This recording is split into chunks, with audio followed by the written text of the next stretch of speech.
mo na may sakit. So akala ko hindi ka papasok ngayon. Dapat hindi. Sabi ko, hindi, mas lalo ako magkakasakit pag hindi ako nag-on-air.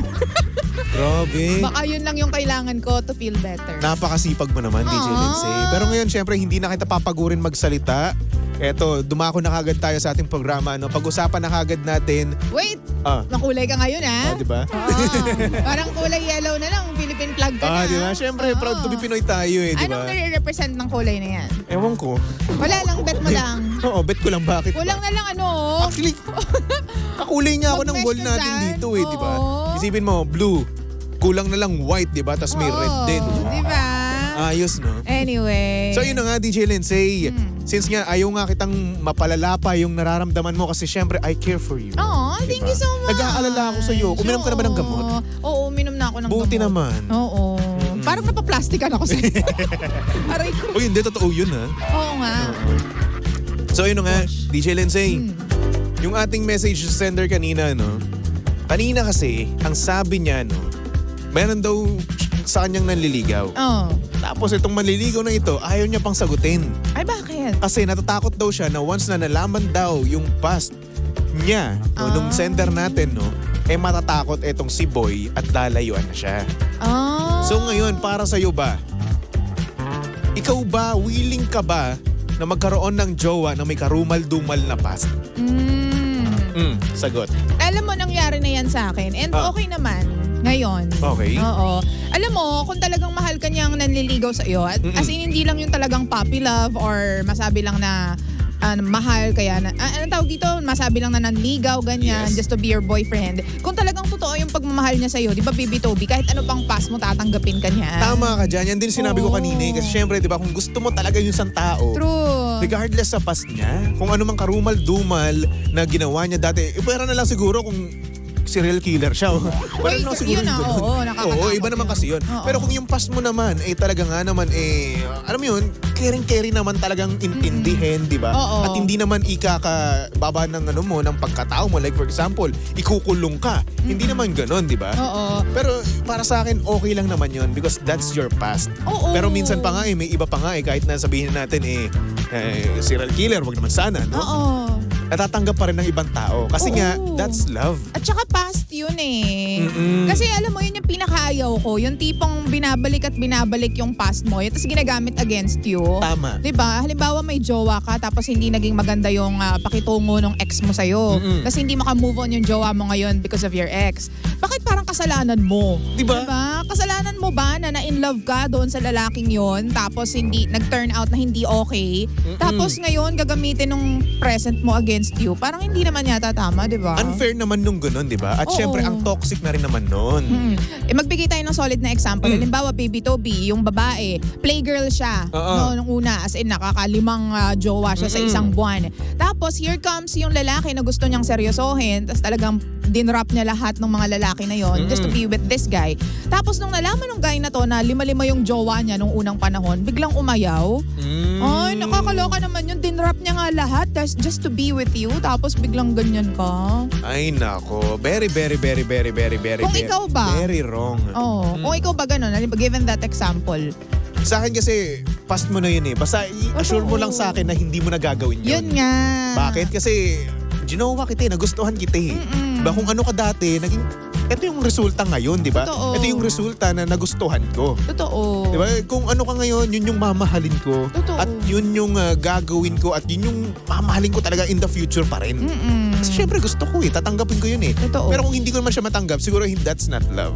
Totoo, hindi yan love. Yan din yung pinayo sa akin dati ni Sir Cliff na sana nakikinig ngayon. Si Sir Cliff, yan sabi niya, alam mo, i-open mo lahat dyan sa jowa mo, ganyan, para malaman mo kung totoong mahal ka niya. Tama. Ganyan, kasi I kept on telling Sir Cliff na, hindi sir, kasi maka-Diyos siya, ganyan. Oo, masasabi mo bang mahal ka niya porket maka-Diyos siya? Sabihin mo sa kanya lahat ng nakaraan mo, lahat ng naging jowa mo. Ayun, ang ending sinabi ko, nung una hindi natanggap. Akala ko maghihiwalay kami, pero naging okay naman din. Naging okay naman din. Oo. That's good, no? In-accept. Tapos ngayon, syempre, wag mo na lang talagang ulitin. Saka Tama. dapat bigyan mo siya ng security na hindi ka na Yes. magiging, di ba? Ganon. Oo. Ngayon, kung gusto mo rin naman, eto sa message sender natin ha. Ngayon, kung gusto mo rin naman talaga siya, no, sabihin mo yung ano mo, yung nakaraan mo. At syempre, kung para malaman mo rin na gustong-gusto ka rin niya, dapat matanggap ka niya. Totoo. Kasi yun yung tunay na pagmamahal. Huwag na natin sabihin yung love, ha? Pagmamahal, okay? Aray ko. Bakit? Basta pagmamahal. Kung tunay yung pagmamahal niya, yung nararamdaman niya sa'yo, no? Matatanggap at matatanggap ka niya. Kaya hodang karumal-dumal yung pas mo o kung ano-ano mang ginagawa mo dati with your ex or what. Basta, past is past. Kung mahal ka talaga niya, tatanggapin ka niya. Totoo yan. Oo nga. Ay, nako. So sana naman, no? Matanggap siya. May tatanong Anyway. sana ako sa'yo. Meron ano ka na yan? bang naging ex na sobrang tinanggap mo no matter what her past was? May ex ka na ba na masasabi mong ang lala naman ng past nito pero mahal ko siya? Wala naman akong malala na naging ex. Oo. Baga, kung naging jowa ko siya, Oo. gusto ko siya eh. Oo. Gustong-gusto ko talaga siya eh. Oo. Yun yung ganun ako eh. Kapag magjojowa ko, dapat gustong-gusto ko siya. Kaya siya hodang kung ano yung past mo, okay na sa akin yung ganun. Totoo. Kasi para sa akin naman kasi, wala pa ako nun eh. Oo, wala ka rin namang Oo. magagawa eh. Tsaka andun na yun eh. Oo. Diba? Eto ka na ngayon, diba? Tapos basta siguro mo lang sa akin na kung ano yung ginagawa mo dati, hindi mo na gagawin yun ngayon. Oo. At kung gagawin mo man ulit ngayon, kasama na ako doon. Oo. Diba? Kung manloloko ka man, wag, ekis sa wag. O wag yung manloloko ha. Kung meron kang ginagawa dati ng ex mo, sige pwede natin gawin ulit yun. Pero at the same time, panibago na. Oo. Bago ng version nung ginagawa nyo dati. Oo. And the only time na pwede kang tumingin sa past ng jowa mo is when kailangan yung matutunan kung ano yung tama at mali doon sa mga nangyari sa kanya at sa'yo. Tama. Yun lang yun. Sa intindihan lang. Oo. Yun lang naman yun. Diba? So anyway mga panggano, sa ating mga message sender dyan at syempre sa ating nakaka-relate dito sa ating sender, no? Nako, sabihin nyo lang yan dahil kung hindi, ay nako, hindi nyo malalaman ng katotohanan. Ay nako, sinasabi ko talaga sa inyo. So eto na nga DJ Lindsay, bago ko ibigay sa iyo ang mikropono, no? Papasukin muna natin itong si Lola Kerps kasi meron tayo ngayong ipapadinig sa kanila Oo na nga. kung saan pwede silang manalo ng 1,000 pesos. Oy, grabe naman. But, take note, hindi pa sa programa ni Baby Toby. Sa programa ni Kuya Chico, mamayang 6 p.m. Doon kayo magsisimulang manghula. Okay? Oo. So, eto na nga, Lola Kerps.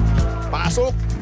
Ito ang Energy FM Super October! The 25th year anniversary promo nationwide! Tunog! Pera! Ayan na.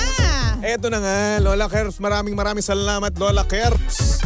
At syempre sa mga pangga natin dyan na matatalas ang pandinig, idikit nyo na ang tenga nyo. Baka mamaya kayo na ang magwagi ng 1,000 pesos. Gustong-gusto natin yan, no? Makikihula din ako. Sige. Sa mga mukhang pera dyan, Grabe ka manghula na. O, bakit? Kasi sabi ko lang makikihula ako sa mga mukhang pera dyan. Ba't mukha bang pera? Eh sabi ko nga kasi manguhula ako eh. Mukha ka bang pera? Sa pol tuloy ako. Guilty ka. Medyo. Eto na mga pangga. Dikit ang tenga. Pakinggan nyo na. Ang creepy naman nun. Parang bagay yan sa November. Nakakatakot naman. So sige, isa pa ha.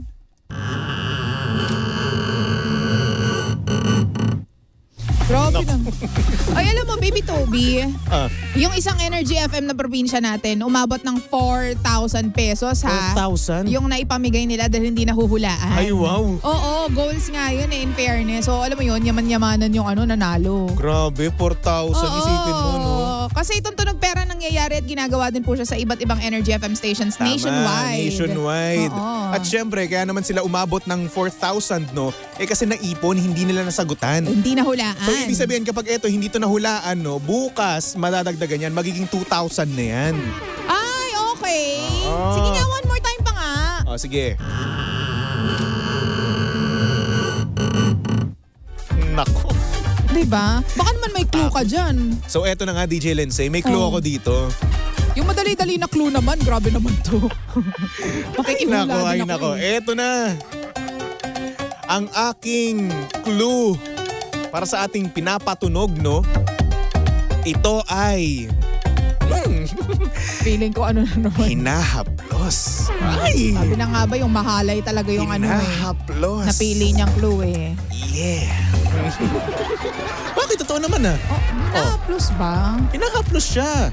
Pwede mo siyang haplusin. Parang sa tunog nun, hindi naman kahaplos-haplos. Pag ako ang humaplos dyan, kahaplos-haplos yan. Sige na nga. Pwede yan. Kapag ako ang humaplos, ay nako, Hinahaplos? sinasabi Ano ko kaya talaga yun? sa'yo. Ayoko na magbigay ng iba pang words, baka mamaya madulas ako. Yari tayo kay Papa Jackson. Oo. Gising na gising pa man din ngayon si Papa Jackson. Award ka na naman. Anyway, mamaya no, uhulaan nyo yan sa programang Drive Me Crazy ni Kuya Chico no, mamaya yang 6 p.m. ng gabi. Okay? So ito na nga, susunod na ang napakaganda, napaka-sexy DJ Lensay para sa programang Lihim ng Liham. And of course, nakakasama mo at nakakalandian ang hot baby boy ng radyo. Walang iba kundi si Baby Toby na pwede mong stalk sa lahat ng kanyang social media accounts. Hanapin nyo lang Baby Toby 1067, okay? So for the meantime, here's a song from Westlife. Nako, favorite na favorite ko nga pala to, DJ Lindsay. Oh. By the way Favorite mo yan? simula bata ako, kinakanta ko na to at syempre umaangat ako sa silya tapos inaabot ko yung ere. Kasi ganun sila dati. Oo, dun sa music video. Sa music video nila, Oo. nasa bundok sila. Oo. Tapos inaabot-abot nila yung mga ere-ere. Yan ba yung naka-black sila? Oo, Ay, yan. okay. Di ba? Kawirdohan ko dati. Here's Ay. Westlife with the song My Love, only here at your number 106.7 Energy FM Pangga. Huwag mo sabihing radyo, sabihin mo